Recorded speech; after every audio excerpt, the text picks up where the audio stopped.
আসসালামু আলাইকুম গাইজ। চলে আসলাম আমাদের রাজশাহী জেলার বাঘা উপজেলার 500 বছরের ঐতিহাসিক সেই শাহী মসজিদের ভিডিও নিয়ে। তো আপনারা দেখতে থাকুন পুরো ভিডিওটি, কেমন আমাদের সেই ঐতিহাসিক বাগার মসজিদের ভিতর ও বাহিরের চারপাশে সেই ভিডিওগুলো। আর ফলো দিয়ে আমার সাথে থাকুন নতুন নতুন ভিডিও পেতে। যতই দেখি আমাদের এই মসজিদটা ততই ভালো লাগে, দৃষ্টিনন্দ সেই শাহী মসজিদ। দূর দূরান্ত থেকে অনেক মানুষ আসে এই মসজিদে নামাজ পড়ার জন্য, এবং চারিপাশে সেই নিখুঁতভাবে কারুকার্য দিয়ে কত সুন্দর কাজ করা। মসজিদের পাশাপাশি আরো রয়েছে বৃহত্তম একটি দিঘি। ড্রোনের মাধ্যমে মসজিদের উপরে দেখানো হয়েছে ফুটেজটা, দেখতে পাবেন কত সুন্দর লাগছে। আমার কাছে অনেক সুন্দর লাগছে, আপনাদের কাছে আরো ভালো লাগবে। যারা এসেছেন তারাই বুঝতে পারবেন চারিপাশে দেখতে কেমন। তো ড্রোনের মাধ্যমে দেখানো হচ্ছে আপনাদের সেই শাহী মসজিদের উপর প্রাঙ্গণ এবং চারপাশের ভিউগুলো দিঘি সহ।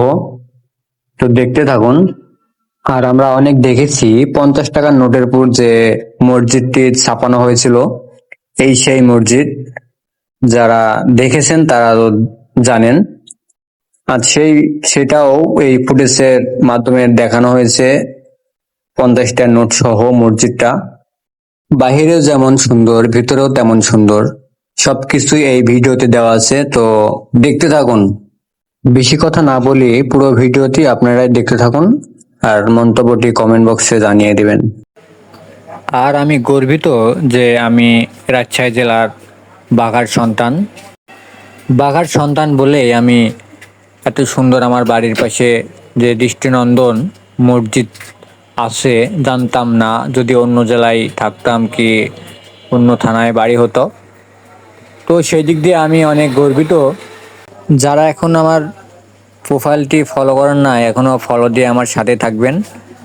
আর নতুন নতুন ভিডিও আরও আপনাদের মাঝে দেওয়ার চেষ্টা করব, আপনারা যদি উৎসাহিত করেন। ভিডিওটি শেয়ার করে দেশের বাইরে, দেশে বিভিন্ন প্রান্তে ছড়িয়ে দিন, যেন সবাই দেখতে পারে ফুটেজের মাধ্যমে। আর এই জায়গাটি সবাই দেখে যাবে। আর এখনও অনেক এলাকায় দূর দূরান্তে কেউ জানে না যে এত সুন্দর মসজিদটা আমাদের রাজশাহী জেলার বাঘাতে আছে। তো সেই দিক দিয়ে আপনারা যত শেয়ার করবেন তত দূরে মানুষ দেখতে পারবে আর কি। আপনাদের দেখার সুবিধার্থে ক্লোজিংভাবে সেই ভিডিও ফুটেজ করা হয়েছে, যেন আপনাদের দেখতে সুবিধা হয়। কত সুন্দর কারুকার্য দিয়ে কাজ করা, দেখলেই মন জুড়িয়ে যায়। প্রাচীন আমলের সেই মসজিদ। ভিডিওটি দেখুন আর আমার সাথেই থাকুন।